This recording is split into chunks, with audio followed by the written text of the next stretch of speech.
Officer David Thompson had been patrolling the same stretch of Highway 12 for nearly 8 years. He knew every curve, every speed trap, and every local who thought they could get away with bending the rules. Tuesday evenings were usually quiet, the kind of shift where the most exciting thing might be helping someone change a flat tire or dealing with a minor fender bender. The dashboard clock showed 6:47 p.m. when he spotted the old blue sedan racing past the elementary school zone. The speed limit clearly dropped to 25 mph through that area, but this car was easily doing 45. David shook his head and reached for his radio. Unit 47 to dispatch, I've got a speeder heading eastbound on Highway 12, approaching Miller Road. Copy that, Unit 47, proceed with traffic stop. David flicked on his emergency lights and felt that familiar mix of routine and alertness that came with every stop. You never really knew what you were walking into. Most of the time it was just someone late for dinner or distracted by their phone. But sometimes it was something else entirely. The sedan took longer than usual to pull over. David watched as it drifted slightly, then finally came to a stop on the shoulder near the old oak tree that had been struck by lightning last spring. The driver seemed nervous, taking his time to find a safe spot. David appreciated that, actually. Too many people just slammed on their brakes wherever they happened to be. David grabbed his ticket book and stepped out of his patrol car. The evening air was crisp, with that hint of fall that made him think of his daughter's upcoming soccer games. He adjusted his duty belt and walked toward the driver's side of the sedan, following the same routine he'd performed hundreds of times before. The car was definitely showing its age. Rust spots dotted the rear bumper, and the back window had a crack running from one corner to the other. David made a mental note to check if the vehicle was roadworthy, but that would come after dealing with the speeding violation. As he approached the driver's window, David could see the man inside fumbling around, clearly looking for his license and registration. The window came down with a mechanical grinding sound that suggested the car had seen better days. "Good evening, sir. I'm Officer Thompson with the county police. Do you know why I pulled you over tonight?" The driver was a thin man in his 40s, wearing a wrinkled button-down shirt that looked like it hadn't been washed in a while. His hair was greasy and unkempt, and there was something about his eyes that David couldn't quite place. They seemed to dart around, never quite meeting his gaze directly. No, officer. I mean, maybe I was going a little fast. I'm just trying to get home, you know how it is." The man's voice had a nervous edge to it, higher pitched than it should have been for someone his size. "I clocked you doing 45 in a 25 zone, sir. That's a school zone, so we take speeding there pretty seriously." David kept his tone professional but firm. "Can I see your license and registration, please?" Sure, absolutely," the man started, patting his pockets frantically. "I know I have them somewhere, just give me a second here." David stepped back slightly and let his eyes wander over the rest of the vehicle, while the driver searched for his documents. The passenger seat was empty except for some fast food wrappers and an old road atlas. Nothing particularly unusual there. "Sorry, officer, I'm usually more organized than this," the driver continued, his nervous chatter filling the silence. "It's been a long day, you know. Been driving for hours. Just trying to get back home to see my family." David nodded, politely, but something about the man's story didn't sit right. There was an edge to his nervousness that went beyond the typical anxiety most people felt during traffic stops. David had developed a sixth sense about these things over the years. Some people were nervous because they'd been drinking, others because they had a warrant or drugs in the car, but this felt different somehow. "Where are you headed tonight, sir?" David asked, keeping his voice casual. "Oh, just about 30 miles up the road. Small town called Riverside. My sister lives there." The man finally produced a worn leather wallet from his back pocket and started pulling out cards. "Here we go. Found them." As the driver handed over his license and registration, David noticed his hands were shaking slightly. Not just the normal nervousness shaking, but something more pronounced. The man's palms were sweating too, despite the cool evening air. David took the documents and glanced at them. The license belonged to Robert Walsh, age 43, from 2 states over. The registration matched the car, though it was set to expire next month. Nothing immediately suspicious, but David made a mental note to run the information through the system. Mr. Walsh, I need you to stay in the vehicle while I process this information. I'll be back in just a few minutes. Of course, officer. Take your time. David started walking back toward his patrol car, but something made him pause and turn back toward the sedan. Maybe it was the way Walsh had been acting, or maybe it was just cop instinct, but he felt compelled to take another look at the vehicle. That's when he decided to walk around to the passenger side, ostensibly to check the vehicle identification number on the dashboard, but really to get a better view of the entire car. As he moved around the front of the sedan, he could see Walsh watching him nervously in the side mirror. David approached the passenger side and bent down slightly to peer through the windows. The front seat area looked normal enough, though the car definitely needed a good cleaning. But as his gaze moved toward the back seat, something caught his attention. There was movement back there. At first, David thought it might just be shadows from the passing traffic. But as he adjusted his position to get a clearer view, he realized someone was sitting in the back seat. Someone small. David's heart rate picked up a notch. Walsh hadn't mentioned having a passenger, especially not a child. David moved closer to the rear window, trying to get a better look without being too obvious about it. What he saw made his blood run cold. Sitting in the back seat was a little girl, probably no more than 6 or 7 years old. She had long dark hair that looked like it hadn't been brushed in days, and she was wearing a pink t-shirt that was far too big for her small frame. The child was sitting perfectly still, staring straight ahead with a blank expression that was deeply unsettling. David had seen that look before during his training on child welfare cases. It was the look of a child who had learned that staying quiet and invisible was the safest option. The look of someone who was scared. The little girl's eyes met his for just a moment through the window, and David felt his stomach drop. There was something in those eyes, a silent plea that made every alarm bell in his head start ringing at once. David straightened up slowly, his mind racing. Walsh hadn't mentioned having a child with him. The girl looked frightened and neglected. And there was something else, something nagging at the back of his mind that he couldn't quite place. He needed to handle this situation very carefully. If his suspicions were correct, one wrong move could put that little girl in serious danger. David took a deep breath and walked back toward the driver's side of the car, his hand instinctively moving closer to his radio. This was no longer a routine traffic stop. Officer David Thompson forced himself to walk back to his patrol car at a normal pace, even though every instinct was screaming at him to move faster. He slid into the driver's seat and immediately reached for his computer terminal, his hands surprisingly steady despite the adrenaline coursing through his veins. He needed to run Robert Walsh's information through the system, but more importantly, he needed to figure out who that little girl was and why she looked so familiar. David had an excellent memory for faces, especially when it came to children. It was something that had served him well during his 8 years on the force. As he typed Walsh's license information into the computer, David's mind was working overtime. The little girl in the back seat had dark hair, probably around 6 or 7 years old, and those eyes. There was something about those eyes that tugged at his memory. He'd seen that face somewhere before, but where? The computer screen flickered as Walsh's information loaded. Clean driving record, no outstanding warrants, no criminal history in the immediate database. But David knew that didn't mean much. Sometimes the most dangerous people were the ones who knew how to stay under the radar. While the system ran a more comprehensive background check, David pulled out his phone and opened the app that connected to the department's missing persons database. This was a tool that every officer carried, updated daily with photos and information about missing children and adults from across the country. David scrolled through the recent entries, his heart pounding as he searched for a face that matched the little girl in Walsh's car. The first few photos didn't match. Wrong age, wrong hair color, wrong facial features. But as he continued scrolling, something made him stop cold. There she was. The photo showed a little girl with the same dark hair, the same delicate features, the same haunting eyes that had just stared at him through the car window. The missing person report was dated 6 months ago.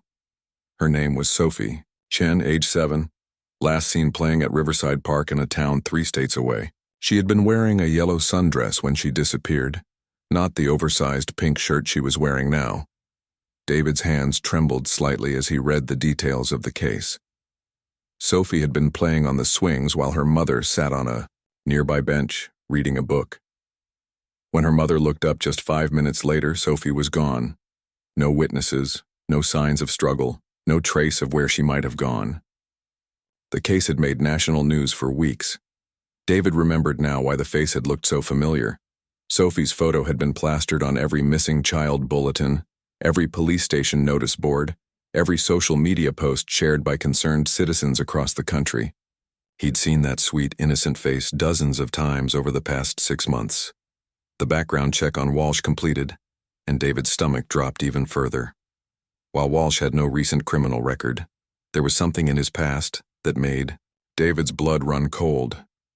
15 years ago, Walsh had been questioned in connection with another missing child case, though charges were never filed due to lack of evidence. The child in that case was never found. David glanced up at the sedan parked in front of him. Walsh was still sitting in the driver's seat, occasionally checking his side mirror to see what the officer was doing. The little girl, Sophie, was no longer visible from this angle, but David knew she was there, probably sitting as still as a statue, just as she had been trained to do. His radio crackled to life. "Unit 47, do you need assistance with your traffic stop?" David keyed his radio, keeping his voice as normal as possible. "Unit 47 to dispatch. I need a backup unit to my location, non-emergency for a routine check." "Copy that, Unit 47. Unit 23 is about 10 minutes out." David knew he couldn't wait 10 minutes. Every second that Sophie remained in that car with Walsh was a second too long. But he also knew that if he moved too quickly or showed any sign that he suspected something, Walsh might panic and flee, possibly putting Sophie in even greater danger. He took a deep breath and stepped out of his patrol car, walking back toward the sedan with Walsh's license and registration in hand. He had to play this smart, had to keep Walsh calm and unsuspecting until backup arrived. "Sorry for the delay, Mr. Walsh," David said as he approached the driver's window. "Just had to verify a few things with the system." "No problem at all, officer. Take all the time you need." Walsh's voice was still nervous, but he seemed to relax slightly when David appeared to be following normal procedure. David handed back the documents, then made what appeared to be a casual observation. "I noticed you have a passenger back there. Is that your daughter?" The question hung in the air for a moment, and David watched Walsh's face carefully. The man's eyes flickered slightly and his grip tightened on the steering wheel. "Oh yes, that's my niece. She's been staying with me for a while. Her mother, my sister, she's been having some health problems, so I'm helping out with childcare." David nodded as if this explanation made perfect sense. "That's nice of you to help out family. What's her name?" "Her name? Oh, it's Amy. Little Amy." Walsh stumbled slightly over the name, and David noticed the hesitation. "How old is Amy?" David asked, keeping his tone conversational. "She's 6. Just turned 6 last month." David felt his jaw clench. Sophie Chen was 7, not 6, and her birthday was in the spring, not last month. Walsh was lying and not very well. "She's been pretty quiet back there," David observed. "Is she feeling okay?" "Oh, she's just tired. We've been driving for a long time today. She's probably asleep." Walsh glanced nervously in his rearview mirror. You know how kids are on long car rides. David knew that Sophie wasn't asleep. He'd seen her eyes alert and frightened, but he played along with Walsh's story. "Well, I hope she feels better soon." David pulled out his citation book, making a show of preparing to write a ticket.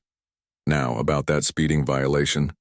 As David pretended to focus on writing the citation, his mind was racing through his options. Backup was still several minutes away. Sophie was sitting just a few feet behind Walsh, probably terrified and confused. David needed to find a way to separate Walsh from the car without alarming him or putting Sophie at greater risk. "Mr. Walsh, I'm going to need you to step out of the vehicle for just a moment," David said, his voice remaining professional and calm. "I need to verify your vehicle identification number for the citation." Walsh hesitated. "Is that really necessary? I mean, can't you just write the ticket?" It's standard procedure for out-of-state vehicles, sir. It'll just take a minute. David could see the internal struggle playing out on Walsh's face.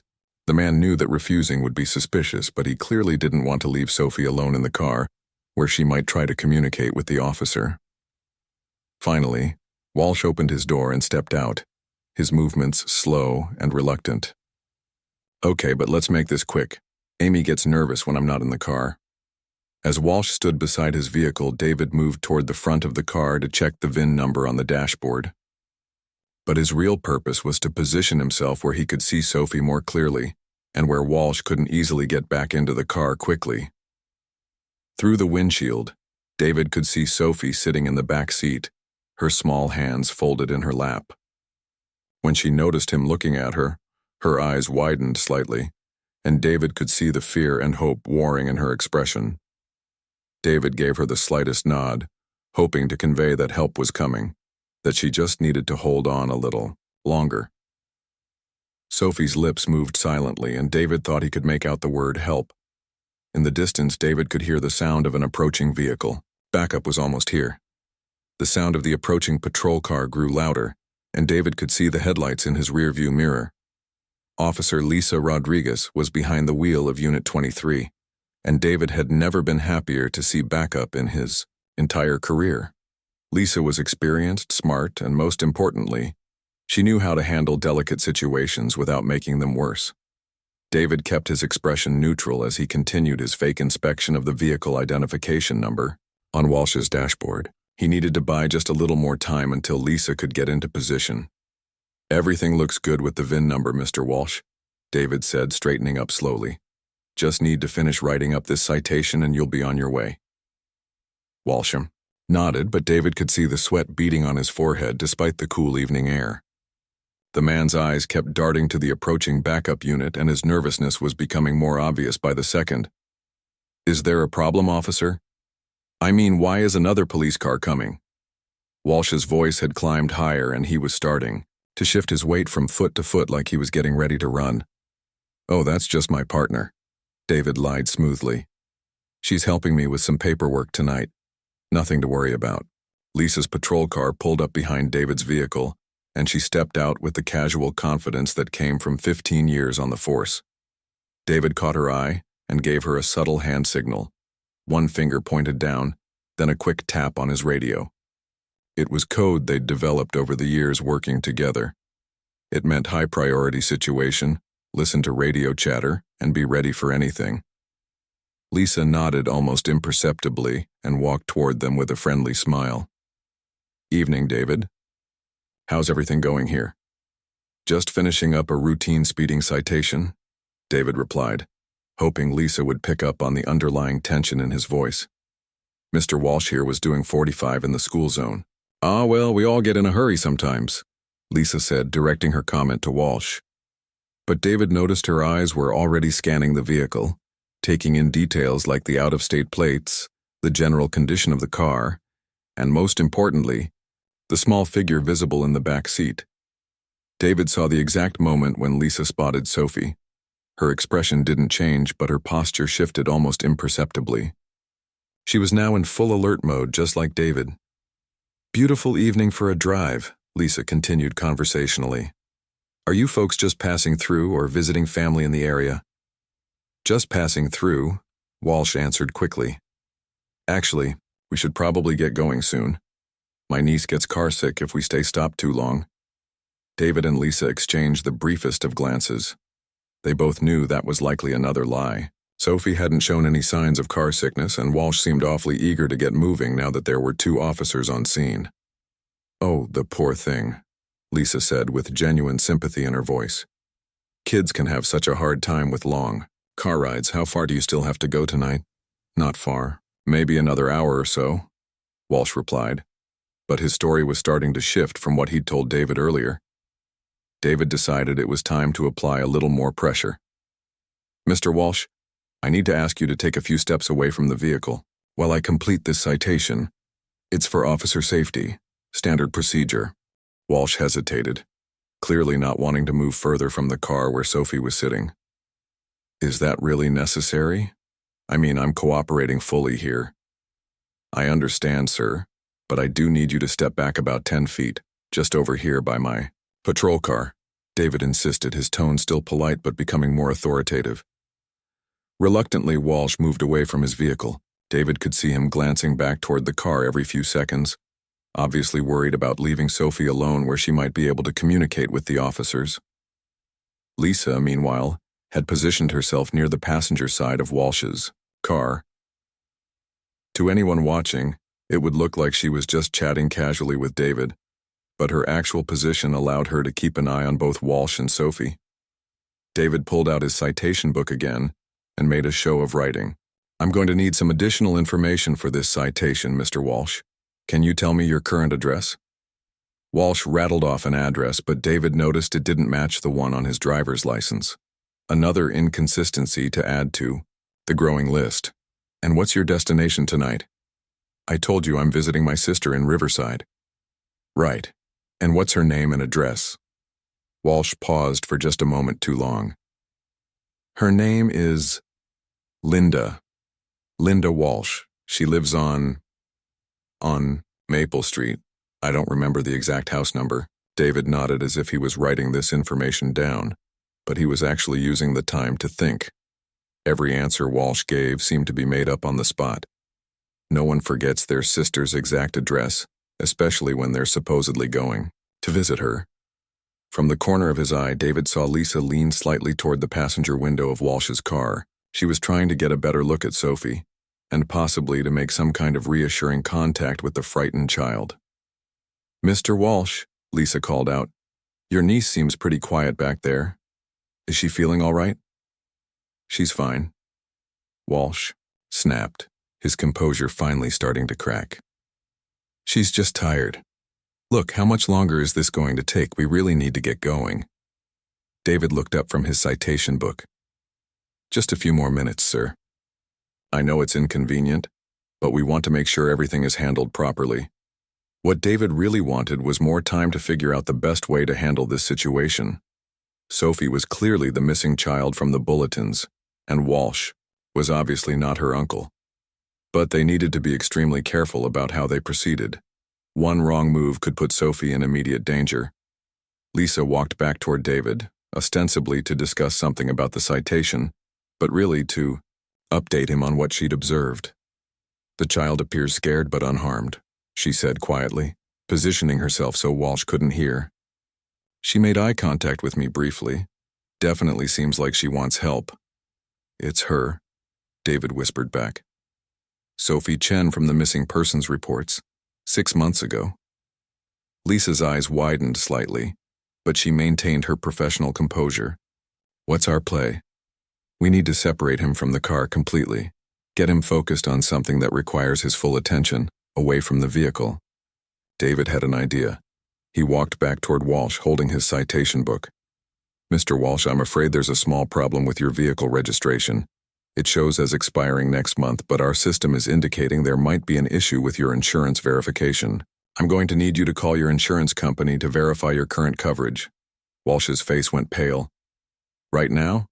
Can't this wait until tomorrow? Unfortunately, no, sir. If you can't verify current insurance, I'll have to impound the vehicle. But if you can get your insurance company on the phone right now, we can clear this up quickly. It was a gamble, but David was betting that Walsh would do anything to avoid having his car impounded with Sophie inside.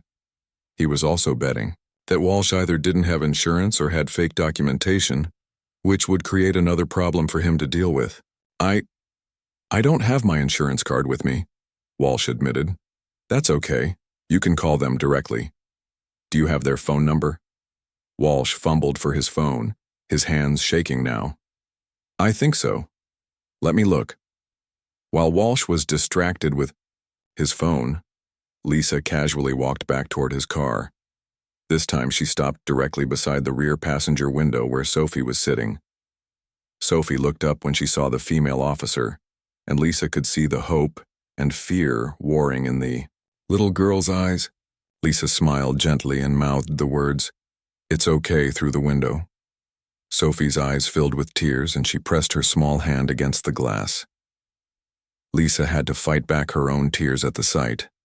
This brave little girl had been missing for 6 months, and now she was finally going to be safe. Lisa tapped her radio quietly and switched to a discreet channel. "Dispatch, this is Unit 23. I need additional backup at my current location, Code 2. Possible child abduction situation. Also contact Detective Johnson and have him respond." "Copy that, Unit 23. Additional units en route." David was still keeping Walsh busy with the fake insurance verification, but he could see the man was becoming more agitated by the minute. They needed to act soon, before Walsh realized what was happening and decided to run, or worse, do something that could harm Sophie. Walsh's phone call to the insurance company wasn't going well. David watched as the man's face grew redder with each passing minute, sweat now dripping down his temples despite the cool evening air. It was becoming clear that Walsh either didn't have valid insurance or was having trouble coming up with a believable story to tell whoever was on the other end of the line. "Yes, I understand, but surely you can verify my policy right now," Walsh was saying into his phone, his voice strained and desperate. "I just need proof of coverage for the officer here." David could hear a faint voice on the other end of the call, and from Walsh's increasingly frustrated responses, it was obvious that things weren't going his way. Perfect. The longer Walsh was distracted, the more time Lisa had to comfort Sophie, and the more time they had for additional backup to arrive. In the distance, David could see the headlights of another patrol car approaching. That would be Unit 15, probably Officer Mike Chen responding to Lisa's backup request. David felt a wave of relief knowing they'd have more help on scene soon. Lisa was still positioned near Sophie, and David could see her occasionally glancing toward the approaching backup unit. She caught David's eye and gave him a small nod. Everything was falling into place. "Sir, let me call you back," Walsh suddenly said into his phone, ending the call abruptly. He turned toward David with panic starting to show in his eyes. "Look, officer, there seems to be some confusion with my insurance company. Maybe we can handle this tomorrow. I really need to get my niece home. She's not feeling well." David shook his head sympathetically. "I'm sorry, Mr. Walsh, but I can't let you drive without proof of insurance. It's state law, but don't worry, we'll get this sorted out." As the third patrol car pulled up, Walsh's nervousness reached a new level. His eyes darted between the 3 police vehicles now surrounding his car, and David could practically see the man's mind racing trying to figure out what was happening. "Why are there so many police cars here?" Walsh demanded, his voice rising. "This is just a traffic stop. This is harassment." Officer Mike Chen stepped out of his patrol car and walked toward them with the casual authority that came from 20 years on the force. David had requested Mike specifically because he was excellent at reading situations and even better at staying calm under pressure. "Evening, folks," Mike said pleasantly. "Beautiful night, isn't it?" Walsh spun around to face the new officer. "What's going on here? Why do you need 3 police cars for a simple speeding ticket?" Mike raised his eyebrows in mock surprise. 3 cars? Oh, we were just in the area. Sometimes we like to chat when things are slow. You know how it is. But David could see that Walsh wasn't buying the casual explanation anymore. The man's survival instincts were kicking in, and he was starting to realize that this wasn't a routine traffic stop. "I want to leave," Walsh announced suddenly. "I've cooperated fully. I've answered all your questions, and I want to take my niece and go home right now." "I understand your frustration, sir," David said calmly, "but we still have the insurance issue to resolve. Until we can verify your coverage, I can't let you drive the vehicle." Walsh's face was now bright red, and his hands were clenched into fists at his sides. "This is ridiculous. You can't keep me here forever over an insurance problem." "No one's trying to keep you here, sir," Lisa interjected from her position near the car. "We just need to follow proper procedures. It shouldn't take much longer." That's when Walsh made his first critical mistake. Instead of continuing to argue about the insurance, he glanced toward his car and said, "Amy's getting scared with all these police cars around. She's just a little girl." David felt his heart rate spike. Walsh had called the little girl Amy before, but Sophie's real name was Sophie Chen. More importantly, David had never told the other officers what name Walsh was using for the child. The fact that Walsh felt the need to remind them of his fake story suggested he was getting desperate. Mike, who hadn't heard the earlier conversation, looked confused. Amy? Who's Amy? Walsh's eyes widened as he realized his mistake. My niece. She's in the car. Oh, I see, Mike said, walking toward the vehicle to get a look. How old is she? She's 6, Walsh said quickly. But David had been taking notes, and he'd written down that Walsh had said the girl was 7 earlier, then changed it to 6. Now Walsh was sticking with 6, but his story kept shifting. Mike reached the car and bent down to look through the rear window. David watched his partner's face change the moment he saw Sophie. Mike's expression went from casual interest to focused attention in an instant. He straightened up and walked back toward the group of officers. Cute kid, Mike said neutrally, but David could see the wheels turning in his partner's head. Lisa used Mike's distraction to move even closer to Sophie's window. She could see that the little girl was becoming more agitated as the tension between the adults escalated. Sophie's eyes were wide with fear, and she seemed to be trying to make herself as small as possible in the back seat. It's okay, sweetheart, Lisa whispered through the glass, hoping Sophie could hear her. Everything's going to be all right. Sophie looked up at Lisa with such hope and desperation that it nearly broke the officer's heart. The little girl mouthed what looked like, "Help me," and Lisa had to fight back tears. That's when Walsh made his second and far more serious mistake. Look, I don't have time for this, he announced, starting to walk back toward his car. I'm taking my niece and leaving right now. You can mail me the ticket. David stepped quickly to intercept him. Sir, I need you to stay where you are. We're not finished here. Yes, we are, Walsh snapped, pushing past David toward the driver's door of his car. All 3 officers moved at once. David grabbed Walsh's arm to prevent him from reaching the car door, while Lisa positioned herself to protect Sophie, and Mike moved to back up David. Sir, you need to calm down, David said firmly, maintaining his grip on Walsh's arm. No one's going anywhere until we resolve the insurance issue. Let go of me, Walsh shouted, trying to pull away from David's grasp. You can't hold me here. I know my rights. The situation was escalating quickly, and David knew they were reaching the point where they'd have to make a decision. They either needed to let Walsh go and risk losing Sophie forever, or they needed to take action based on their suspicions. Mr. Walsh, David said, his voice taking on a more official tone, I need to ask you some questions about the child in your car. Walsh froze. What kind of questions? Well, for starters, you've given me 3 different ages for her. First you said she was 7, then 6, now you're back to 6. Which is it? Walsh's mouth opened and closed like a fish out of water. She's 6. I told you she's 6. And you said her name is Amy, correct? Yes, that's right.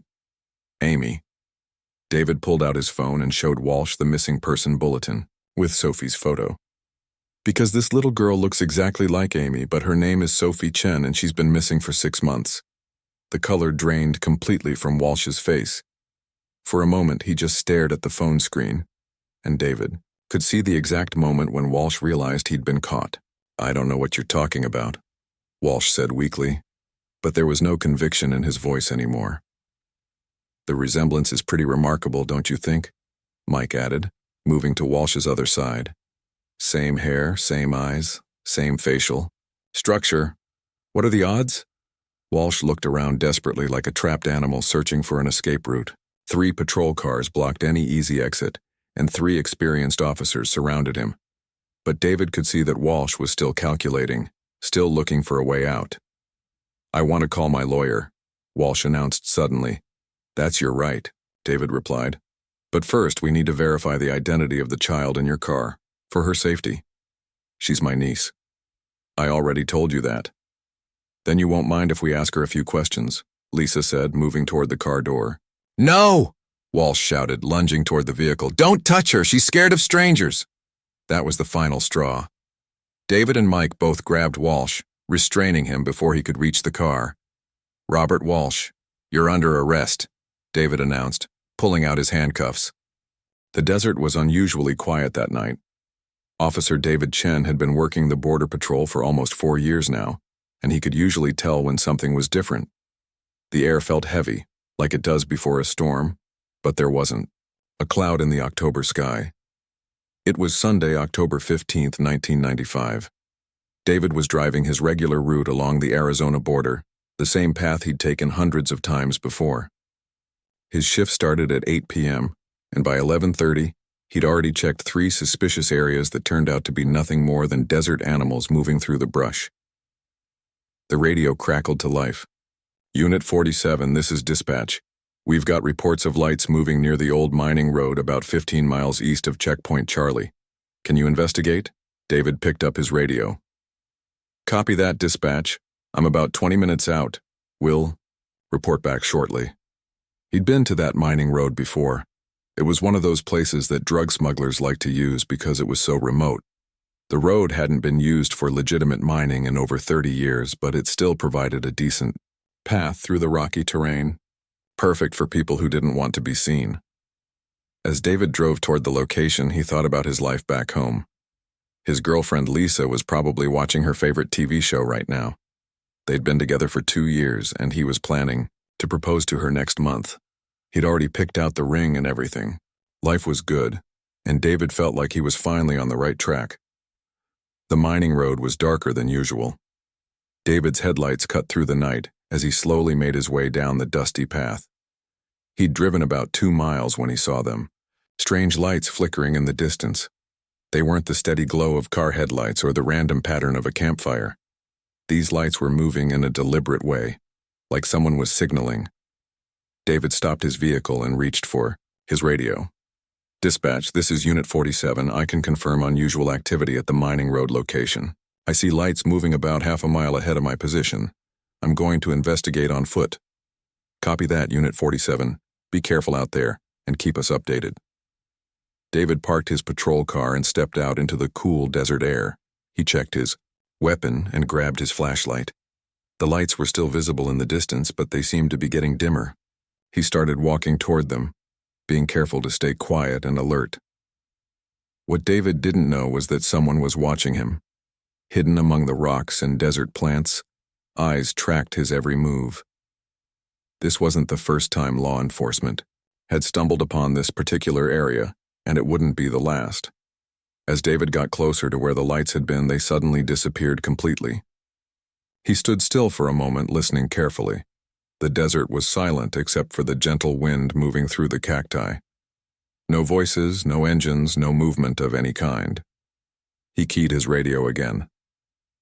Dispatch. The lights have gone dark. I'm about a quarter mile from my vehicle now. Continuing investigation. That was 11:47 p.m.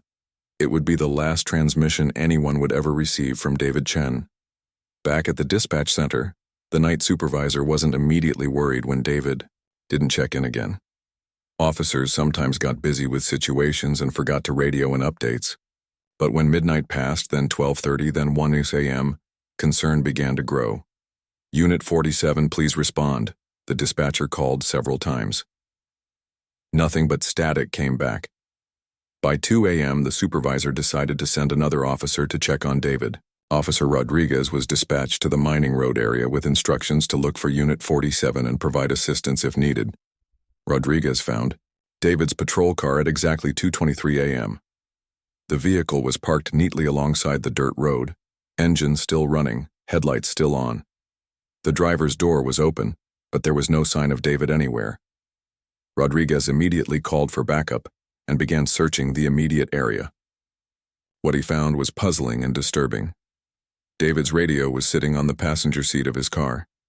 His weapon was still in its holster, hanging from the driver's seat. A cup of coffee sat in the cup holder, still warm to the touch. Most strange of all, there were no footprints leading away from the car. The desert sand was soft enough that footprints should have been visible, but there were none except for the tracks David had made walking from his car toward where the lights had been seen. By dawn, 6 officers and 2 search dogs were combing the area. They found David's flashlight about 200 yards from his car, dropped in the sand as if he'd suddenly let go of it, but there was still no sign of David himself, and no evidence of what might have happened to him. The search expanded over the following days. Helicopters flew overhead, volunteers from nearby towns joined the effort, and federal agents were brought in to assist. David's girlfriend Lisa barely slept, spending her time making missing person flyers and coordinating with the media. David's family couldn't understand it. He was a responsible person who followed procedures. He would never just abandon his post or walk away from his job. His supervisor described him as one of the most reliable officers on the force, someone who always followed protocol and never took unnecessary risks. The investigation revealed that David had no enemies, no debts, and no reason to disappear voluntarily. His bank account was untouched. His personal belongings remained in his apartment. Everything suggested that whatever happened to David Chen had happened against his will. Weeks passed with no new leads. The FBI interviewed everyone David knew, examined his patrol car for evidence, and analyzed his radio transmissions from that night. They found nothing that explained his disappearance. The case began to consume everyone involved. David's partner couldn't sleep and requested a transfer to a different area. His girlfriend Lisa organized search parties every weekend, refusing to believe that David was gone forever. His family held prayer vigils and contacted psychics, desperate for any information about what had happened to their son. Local newspapers ran stories about the missing officer. Television news crews came to interview his colleagues and family members. The story spread across the state, and tips began pouring in from people who claimed to have seen David or knew what had happened to him. But each lead turned out to be false hope. As autumn turned to winter, the active search efforts were scaled back. The case remained open, but with no new evidence and no witnesses, there was little more the authorities could do. David Chen had simply vanished into the desert, leaving behind only questions and the people who loved him. What nobody realized at the time was that David's disappearance was not an isolated incident. It was part of something much larger and more sinister than anyone could have imagined. The answers would not come for many years, and when they finally did, they would reveal a truth more shocking than anyone had dared to consider. Lisa couldn't bring herself to pack away David's clothes. 6 months had passed since that terrible night in October, but his side of the closet remained exactly as he'd left it. His uniform hung pressed and ready, as if he might walk through the door any moment and need it for his next shift. Every morning she made coffee for 2 out of habit, then stared at the extra cup until it grew cold. The engagement ring David had secretly bought still sat hidden in his sock drawer, where investigators had found it during their search of the apartment. The jewelry store clerk had called to ask if David still wanted to make payments on it, not knowing that the man who'd been so excited to propose would never come home. Lisa's friends meant well, but their advice felt like sandpaper on an open wound. "You need to move on," they'd whisper. "It's been months. Maybe it's time to accept that he's not coming back." But Lisa couldn't accept it. She felt it deep in her heart that David was still alive somewhere. Maybe hurt, maybe lost, but not dead. She started driving out to the desert on weekends, not really searching anymore, but just sitting in her car near the mining road where David had vanished. Sometimes other people would stop, thinking she needed help. She'd smile and tell them she was fine, just thinking. What she didn't tell them was that she was listening, hoping somehow she might hear David calling for her. The Border Patrol station felt different after David disappeared. Officer Tony Williams, who had been David's partner for almost 2 years, couldn't concentrate on his work. Every time he drove past the mining road, his hands would shake on the steering wheel. He'd see David's patrol car in his mind, door hanging open, coffee still warm. Tony started staying after his shifts, going through old case files and incident reports. He was looking for patterns, anything that might explain what had happened, to his friend. His wife Karen grew worried about his obsession. "You're not eating," she'd tell him. "You barely sleep. This isn't healthy." But Tony couldn't let it go. He felt guilty for not being there that night. If he hadn't called in sick with the flu, he would have been working alongside David. Maybe 2 officers together would have made a difference. Maybe David would still be here. The investigation files grew thicker as months passed, but the answers didn't come. FBI agents would occasionally call Lisa with updates that weren't really updates.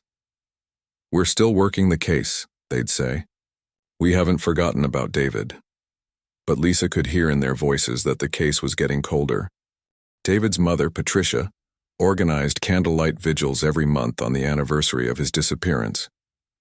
The first few gatherings drew large crowds. Local news crews filmed the ceremonies, and dozens of people from the community came to show support. But as time went on, fewer people attended. Life moved forward for everyone except those closest to David. Patricia refused to plan a memorial service. "Memorial services are for dead people," she'd tell anyone who suggested it. "My son is not dead. He's lost, and we're going to keep looking until we find him." She contacted psychics, private investigators, and missing person organizations.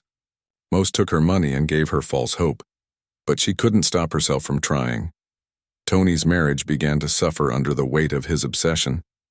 Karen found him one night at 2 a.m., sitting at their kitchen table with David's case file spread out in front of him, making notes about moon phases and weather patterns from the night of the disappearance. "This has to stop," she said quietly. "You're destroying yourself and you're destroying us." Tony looked up at his wife and she could see how exhausted he was. "I can't just forget him, Karen. He was my partner. I should have been there." "But you weren't there, and that's not your fault," Karen replied. "David wouldn't want you to throw your life away because of what happened to him." Eventually, Tony requested a transfer to a different sector. He couldn't keep driving the same roads he and David had patrolled together. His new assignment was 50 miles away, but even there he found himself thinking about his missing friend. Other officers noticed his mood and tried to help, but Tony felt like he was carrying a weight nobody else could understand. Lisa went back to work at the bank after taking 3 months off, but her colleagues treated her differently now. They spoke in hushed tones around her and looked at her with pity in their eyes. During her lunch break, she'd sit in her car and call David's cell phone just to hear his voicemail message. "Hey, this is David. Leave a message and I'll get back to you."